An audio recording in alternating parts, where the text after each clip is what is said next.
Inglorious Basterds is a 2009 World War II film, written and directed by Quentin Tarantino. It stars Brad Pitt, Christoph Waltz, Michael Fassbender, Mélanie Laurent Eli Roth. The year is 1941, and farmer Perrier LaPadite is harbouring a family of French Jews in Nazi-occupied France. Whilst chopping wood, Pierre is interrupted by the steadily approaching Nazi motor cavilade. It is revealed that the group of soldiers is led by the notorious Colonel Landa, A.K.A. the Jew Hunter, who although slight in stature possesses a daunting presence. Landa has proudly earned his striking title as the result of his ability to locate hidden Jews that are attempting to evade the pursuing forces of the Third Reich. The Colonel confidently explains the methods behind his madness. He describes the average German soldier as a hawk, where the common Jew is the human equivalent of a rat. Landa reveals to the farmer that rather than thinking like a predator, he prefers to settle for the mindset of his desired prey. Knowing the consequences of withholding information from an SS officer, Pierre hesitantly reveals the location of the asylum-seeking Jews under the floorboards of his farmhouse. Much to the German surprise, 19-year-old Shoshana evades arrest by exiting through a conveniently placed ventilation grate. Much to the audience's surprise, the leading officer bids Shoshana farewell in her native tongue, assured that their paths will cross again. Lieutenant Rain, played by Brad Pitt, has been put in charge of Jewish American soldiers. His prime objective is to hunt out Nazi Germans and bring them to their final resting place. Rain, being a descendant of mountain man Jim Bridger, adopts American Apache battle tactics. The lieutenant demands that each member of his newly formed regiment brings him at least 100 Nazi scalps by the time the war has come to pass. Flash forward 4 years to 1945, and Shoshana has proceeded to begin a new life under the alias of a Parisian cinema owner. One day when changing the lettering on the theatre marquee, she catches the gaze of a Nazi private. The soldier introduces himself as Friedrich Zoller and informs Shoshana that he is a German war hero. Zoller is the subject of Germany's latest propaganda movie, A Nation's Pride. After becoming immediately smitten by Shoshana's striking beauty, he sheepishly asks the Führer's right-hand man Joseph Goebbels that the premiere be held in Shoshana's establishment. Upon inspecting the modest-sized theatre, the Nazi head of propaganda obliges and grants Zoller his wish. Marcel, a black projectionist that works at the cinema, is furious at his employer's decision to host a party for the organisation responsible for the massacre of her family. But Shoshana informs him that she is planning on giving the Nazis the most explosive cinema-going experience of the decade. Tarantino had always wanted to make a man-on-a-mission movie ever since viewing 1978's little-known Italian war film, Inglorious Basterds. Tarantino finally got around to giving birth to the concept of his war drama in 1997. The director states that he was suffering from the opposite of writer's block, or as he poetically dubbed it, epictitis. The original draft of Inglorious Basterds was so long that it had the potential of being turned into a TV miniseries. After being reunited with Pulp Fiction female lead Uma Thurman, Tarantino downed tools on his war epic and set about resurrecting a concept that both he and Thurman concocted on the set of his 1994 Oscar-winning crime flick.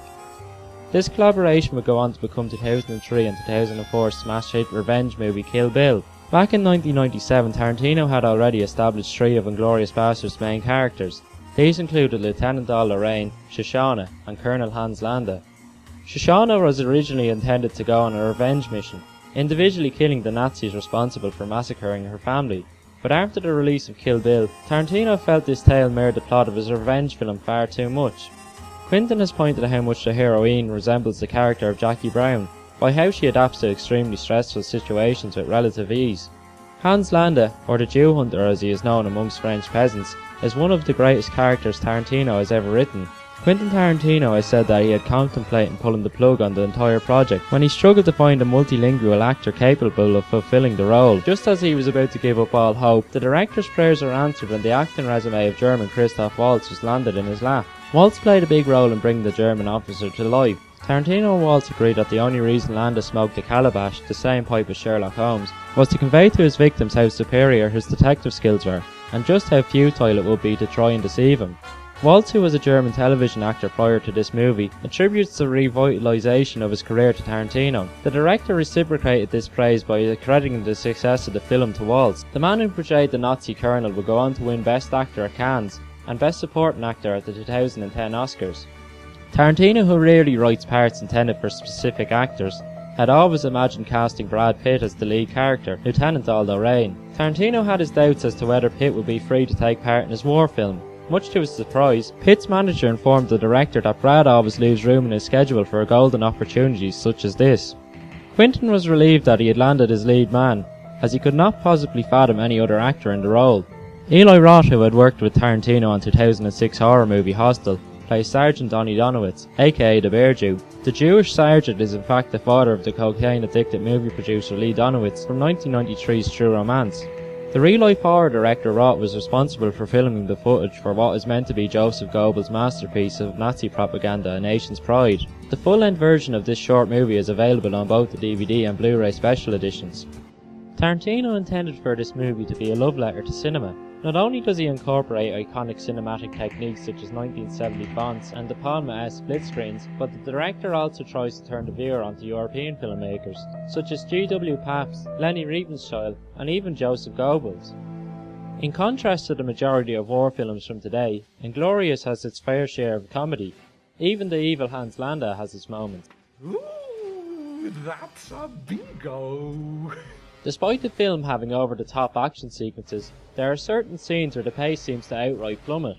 Although this may be seen as a negative amongst the minority of filmgoers, it in fact works to the film's advantage, as the tension slowly inflates like a balloon that is stretched to its limits before bursting. Another feather in the cap of this film is that it possesses such a dynamic cast that ranges from former stage actor Irishman Michael Fassbender to Austin Powers' main man Mike Myers. Even Rod Taylor, the lead male from Alfred Hitchcock's 1963 horror The Birds, makes an appearance as English Prime Minister Winston Churchill. Where an abundant amount of Hollywood movies portray all Nazi soldiers as evil cards, Tarantino's movie shows that there are loyal brave men amongst the German troops. One Nazi officer would rather surrender his life than jeopardise the location of his hidden allies. There were also men who absolutely despised Hitler's Third Reich, but had been forced against their wills to join his evil regime. In the movie, a young German private states that he will burn his Nazi uniform as soon as he gets home. For the history buffs out there, this movie may not be your cup of tea as it takes place in the Tarantino-verse, a parallel universe that has a somewhat skewed timeline from our own. For fans of men on a mission movies such as Where Eagles Dare, or Stanley Kubrick's Vietnam classic Full Metal Jacket, definitely make sure to check out Inglorious Basterds.